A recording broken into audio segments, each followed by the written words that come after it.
Querido televidente, tengo conmigo a un gran amigo, el doctor Domingo Hernández, que lo invité porque en este país muchos dominicanos, ciudadanos sanos, sinceros, desinteresados, se dedican a servir a los demás de manera, podríamos decir, desinteresada y participan en una serie de eventos de determinada significación para la salud y la vida de la República Dominicana. Y que pasamos por el mundo, yo soy uno de esos, que no buscamos ni siquiera reconocimiento. El doctor Domingo Hernández, un médico oftalmólogo de una preparación extraordinaria,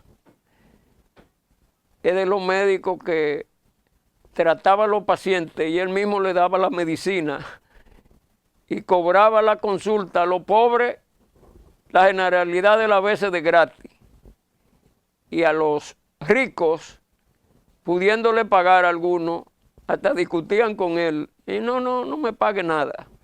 Un dominicano que aplicó cuando ejercía la medicina el llamado pensamiento socrático. Ustedes saben, queridos televidentes, que en la sesión Optimismo Vital nos ocupamos de que ustedes prolonguen su vida, de que ustedes vivan más. El doctor Domingo Hernández, por cierto, me dijo un día, usted vive recomendando que la gente viva más. Y aunque alejarse del trabajo que uno hace en determinadas ocasiones puede resultar creador de alguna enfermedad, estar retirado y darle seguimiento a su realidad de vida determina que uno pueda prolongar la vida. Por cierto, tengo aquí un trabajo que hace Alma Leticia de los Santos, que habla del médico internista y su compromiso con la salud preventiva de la población. Brinda atención integral al paciente desde su adolescencia tardía hasta el final de su vida y tiene como objetivo prevenir enfermedades y sus complicaciones. Habla de obtener una evaluación de el surgimiento de la enfermedad, el riesgo de desarrollo de las enfermedades que pueden ser prevenibles y sugiere evitar complicaciones relacionadas con el curso crónico de las enfermedades, recibir orientación sobre hábitos y estilo de vida saludable, prevenir efectos adversos asociados al uso no supervisado de medicamentos, importante esa parte, dar seguimiento al estado de vacunación y recordar cuáles enfermedades pueden ser prevenidas o tener un curso progresivo lento de sintomatología leve a través de la vacunación.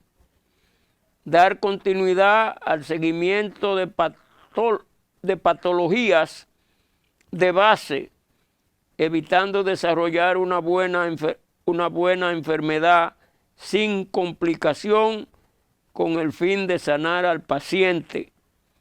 Presentar cualquier cambio en el estado de salud. Doctor Domingo Hernández, vamos a iniciar el cuestionamiento hablando de la prevención. Yo recuerdo que usted, cuando trataba a un paciente, lo primero que trataba era de educarlo, señalándole cuáles causas podían intervenir en su salud a través de la visión para evitar que llegara la enfermedad. Y luego usted era un teórico, yo recuerdo que le llevé algunos artículos al periódico Listín, al Nacional, al Caribe, a varios periódicos, al Hoy, recuerdo, hasta La Noticia cuando existía y a última hora, donde usted se ocupaba de describir las enfermedades y plantear la medida preventiva para evitar que no ocurrieran. E igualmente, cuando la persona tenía la enfermedad, usted era de esos médicos que se dedicaba con el fin de sanarlo. Y para mí es motivo de satisfacción hacer como un reconocimiento, aunque a usted no le gusta que hablen de la cosa que usted ha hecho en beneficio de la gente. Yo recuerdo que cuando era profesor, usted fue profesor como 40 años en la UAS, y en Uniremo yo recuerdo que fue profesor también. Y cuando los estudiantes no tenían el dinerito para irse en un carrito que costaba creo que 5 cheles, y hasta 3 cheles llegó a costar en esos tiempos, yo recuerdo, usted le daba 10 y 20 cheles para que tuviera el pasaje y se comiera un dulce. Son cosas, doctor, que para uno que lo conoce a fondo, usted no le gusta hablar de esa cosa. Pero usted ha sido un promotor de la salud en nuestro país. Y voy a iniciar el cuestionamiento pidiéndole que me dé una visión de prevenir con relación al trabajo de Alma Leticia de los Santos y luego entrar en su vida personal, porque me interesaría saber por qué usted se retiró. Hábleme de esa medida preventiva que plantea Leticia para que luego entremos en su realidad y para que oriente a la gente en una serie de temas que usted vive inquieto. Bueno, Carlos, te agradezco mucho la gentileza de tu invitación, aprovechando mi estadía en el país. Pues la verdad es que el artículo que escribe esta doctora es muy interesante y quiero aportar un dato que muy poca gente sabe. En los años 40 más o menos, llegó al país el señor Demetrio Gañán. Es un español de Extremadura que vino vía Colombia a nuestro país y estableció los primeros sistemas de medicina preventiva, donde se comenzaban a desparasitar a los niños, donde se comenzaron a traer medicamentos para erradicación de las chinches, de los mosquitos, de las garrapatas para las vacas. Muy poca gente sabe de eso. Demetrio Gañán murió hace un tiempo y murió en este país y dejó su familia aquí. Pero ese fue el pionero en la medicina preventiva. Como médicos nosotros tenemos que luchar y trabajar seriamente en la prevención porque es más económico y más beneficioso para los pacientes. Evitar que los pacientes se enfermen es para el médico un gran logro. No siempre es exitoso porque en estos países se nos ha descompuesto la calidad de vida tanto que yo recuerdo que cuando yo llegué a estudiar aquí en el año 67, yo tomaba agua pura de la llave. Ya eso no existe. ¿Usted recuerda eso? Eso era aquí, el agua era potable. Se potabilizaba ahí en el kilómetro cerca de los Alcarrizos. Eso yo recuerdo, pues yo trabajé en esa época en Horizonte Dominicano y esa era la empresa que traía los cloros y las cosas para purificar el agua. Entonces, esa calidad de vida que se nos va descomponiendo, ya no se estila las campañas de parasitación, como ustedes recuerdan, y esto mucha gente en el Cibao recuerda los 3 golpes que se daban ahí en Cutupú. Eran para desparasitar a los niños y a las personas, a todas las personas tenían que tomarse esos medicamentos 3 veces para desparasitarse semanalmente, para la uncinaria, que en Bonao era frecuente por el asunto del arroz, y en todo el Cibao, entonces usted ha oído hablar de los hinchaditos de Moca, era porque tenían también uncinaria y tenían parásitos intestinales, que todo eso se fueron controlando con los 3 golpes. Eso es importantísimo. Entonces esa joven que escribe, es importantísimo que se trabaje seriamente, que Salud Pública trabaje en la medicina preventiva en todo el país, sobre todo con los niños, para que puedan desarrollarse y aprovechar la alimentación sin tener parásitos, sin tener las virosis frecuentes, estas cosas, las vacunaciones y estas cosas que en medicina son fundamentales. Antes de hacerle la pregunta de por qué se retiró, recuerdo que usted vivía como médico ocupándose de los problemas que sentía la sociedad dominicana, y en ese sentido vivía escribiendo sobre violencia, vivía escribiendo sobre tránsito, y de esos temas vamos a tratar. La pregunta es, ¿qué determinó que en 2016 usted abandona la República Dominicana y dice ya no sigo siendo oftalmólogo? Y cuando he hablado con usted, me dice, no tratemos ese tema, que yo no voy a mi clínica ni doy recomendaciones. Yo soy del MET 76, junto con César Mella, Diomedes Robles, Caño, y todos esos grupos de médicos del año 76. De manera que en el año 16, después de 40 años de ejercicio profesional y de docencia universitaria, yo creí que ya había cumplido con mi misión de servicio a la comunidad y de servicio médico, y tenía ya la posibilidad de retirarme, así lo hice. La calidad de vida en el país se ha ido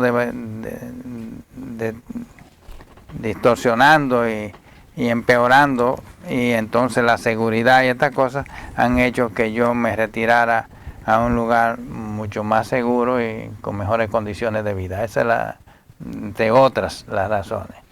Recuerdo, doctor Domingo Hernández, un día que visitaba su clínica, Juan Ramón de la Cruz Martínez, que usted lo motivaba para que, siendo policía, se creara o se le diera continuidad a la Escuela Nacional de Seguridad Ciudadana.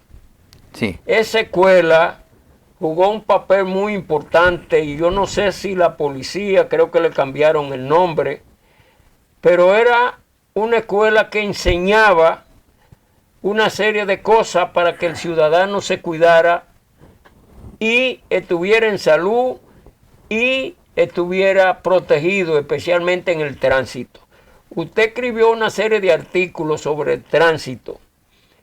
No sé cómo se siente cuando anda a estas horas de la tarde por algunas avenidas de aquí del Distrito Nacional, porque la verdad que el tránsito continúa en una situación de mucha dificultad. Sí. ¿Qué usted propone para que se le dé solución al problema de tránsito? El general de la Cruz Martínez fue un amigo íntimo, un amigo muy cercano, me lo presentó el doctor Terrero, me recuerdo.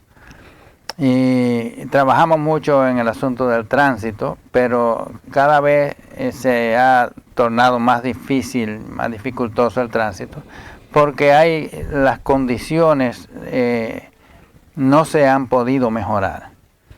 La cantidad de vehículos que ingresa anualmente al país aumenta cada vez, y yo le sugiero al presidente, una sugerencia que debemos hacerle, que entendemos que por lo menos durante 2 años debía pararse la importación de vehículos, en lo que se preparan, y hay que prepararlo casi con urgencia, y eso se lo mandé por escrito a Carolina recientemente a través de Felipe, su hermano, para que se construyan parqueos, abundantes lotes de parqueo en los parques, donde quiera que sea posible, porque hay que sacar los estacionamientos de las calles. Las calles hay que dejarlas para transitar y los parqueos para estacionar. Pero como hay lugares que hacer un parqueo es tan difícil por la acumulación de casas y estas cosas, Inclusive se pueden usar las calles subterráneas o elevados para estacionamiento, pero hay que hacer estacionamiento para que no se pueda, esa es la palabra, para que no se pueda estacionar en las vías de circulación.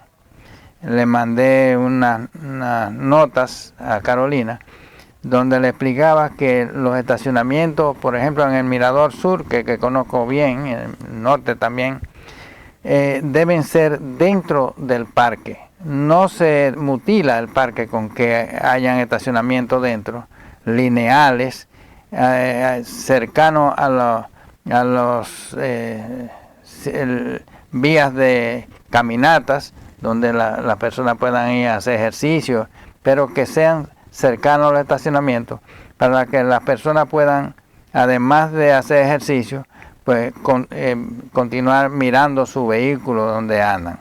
Y esos andenes donde deben las personas caminar deben tener banquitos, deben tener sanitarios, deben tener bebederos, o sea, condiciones para que la ciudadanía disfrute de tan hermosos parques que nosotros tenemos. De manera que el tránsito no mejorará hasta que no se saquen los vehículos estacionados de las calles. Tiene que haber mucho estacionamiento en todas partes, que pueden inclusive cobrarse para de noche y estas cosas cuando la gente guarda sus vehículos. Pero el que va a un parque y no encuentra dónde estacionarse no está disfrutando de ese parque. Entonces, esas son de las cosas que tenemos que preparar. Abundante estacionamiento en todo el Distrito Nacional y en Santiago sobre todo. Esas son las dos ciudades más grandes y donde hay más congestión de tránsito. Pero mientras sigamos inyectando más cantidad de vehículos, no va a mejorar ni el tránsito colectivo ni el tránsito privado. O sea que es importantísimo que las calles sean para transitar y que los vehículos tengan lugares donde estacionar. Eso hay que hacerlo urgente. De lo contrario, el caos en el tránsito no va a mejorar de ninguna manera. Doctor Domingo Hernández, la justificación que usted tuvo para abandonar la República Dominicana y convertirse en ciudadano norteamericano fue un incidente que pasó un día que usted salía de un restaurante con un amigo. Yo recuerdo que en esos días, yo mismo que vivo motivando a la gente para que no se vaya de nuestro país, en términos de argumentación, cuando concluyó qué se puede hacer, porque yo que no tengo ningún tipo de enemigo, me tiran un tiro y casi me matan a un amigo al lado mío. Que esa fue la causa fundamental. ¿Y qué usted cree? Porque yo recuerdo que usted vivía escribiendo artículos para eliminar la violencia en los barrios pobres, fundamentalmente, que se producía en una mayor proporción. Sí, pues mira, varias cosas pasaron en esa época, casi consecutivas. A un coronel, hermano de la esposa mía, lo secuestraron, le quitaron la pistola y lo tiraron ahí frente al Botánico. A otro hermano de la esposa mía lo ataron en su negocio, ahí cerca de la universidad, y le robaron todo lo que tenía. A la hermana de la esposa mía, óyeme, familiares muy cercanos, le robaron una camioneta. A la esposa mía le robaron una jipeta, ahí frente a una clínica. Entonces, la descomposición social va en aumento. Como tú dices, a un vecino mío le dieron 2 balazos, lo persiguieron hasta su casa cuando nosotros salíamos de un evento social. Entonces, estas son las cosas que no podemos esperar que le pase a uno. Entonces, yo creo que para disminuir la delincuencia hay que estimular el trabajo. La juventud que trabaja, si encuentra un empleo, pues no delinque, porque lleva su alimento a su casa y llega cansado después de un día de trabajo.